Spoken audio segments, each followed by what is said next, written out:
সর্বশেষ ২০২৩-২৪ অর্থবছরে দেশে কি পরিমাণ প্রবাসী আয় বা রেমিটেন্স এসেছে? ২০২৩-২৪ সালে কত রেমিটেন্স এসেছে? ২৪০০ কোটি মার্কিন ডলার, ৩২০০ কোটি মার্কিন ডলার, ২৯০০ কোটি মার্কিন ডলার, ২৭০০ কোটি মার্কিন ডলার। সঠিক উত্তর হচ্ছে ২০২৩-২৪ সালে দেশে ২৪০০ কোটি মার্কিন ডলার রেমিটেন্স এসেছে। বিশ্ব স্বাস্থ্য সংস্থা আনুষ্ঠানিকভাবে বাংলাদেশকে পোলিও মুক্ত ঘোষণা করে কবে?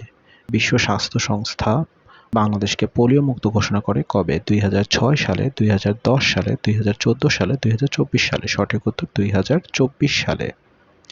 বিশ্বের কয়টি দেশে বাংলাদেশিরা গিয়ে থাকেন? বিশ্বে কয়টি দেশে বাংলাদেশিরা গিয়ে থাকেন? ১৯২টি দেশে, ১৪৫টি দেশে, ১৬৮টি দেশে, ১১৩টি দেশে। সঠিক উত্তরটি হচ্ছে বিশ্বে বাংলাদেশে ১৬৮টি দেশে অবস্থান করেন।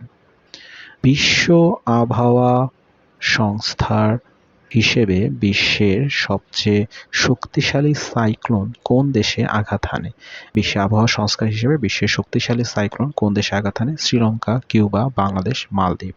সঠিক উত্তরটি হচ্ছে বাংলাদেশ। সুভা কোন দেশের রাজধানী? সুভা কোন দেশের রাজধানী? অপশনগুলো হচ্ছে মরিশাস, ফিজি, মঙ্গোলিয়া, গাম্বিয়া। সঠিক উত্তরটি হচ্ছে সুভা ফিজি দেশের রাজধানী।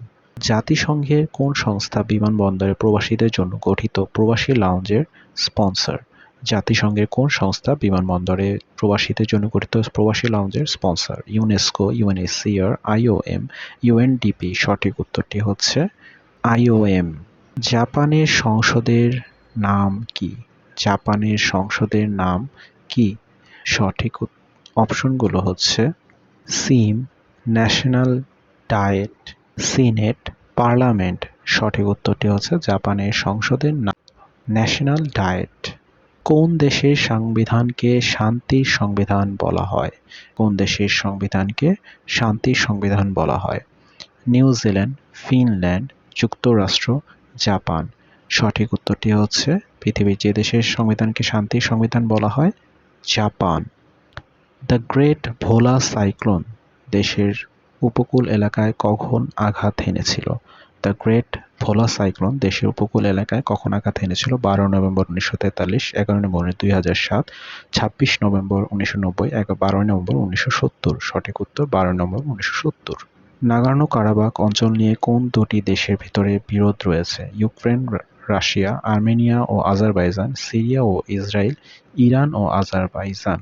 সঠিক উত্তরটি হচ্ছে নাগোর্নো কারাবাখ নিয়ে যে দুটি দেশের মধ্যে বিরোধ রয়েছে তারা হলো আর্মেনিয়া ও আজারবাইজান। ধন্যবাদ।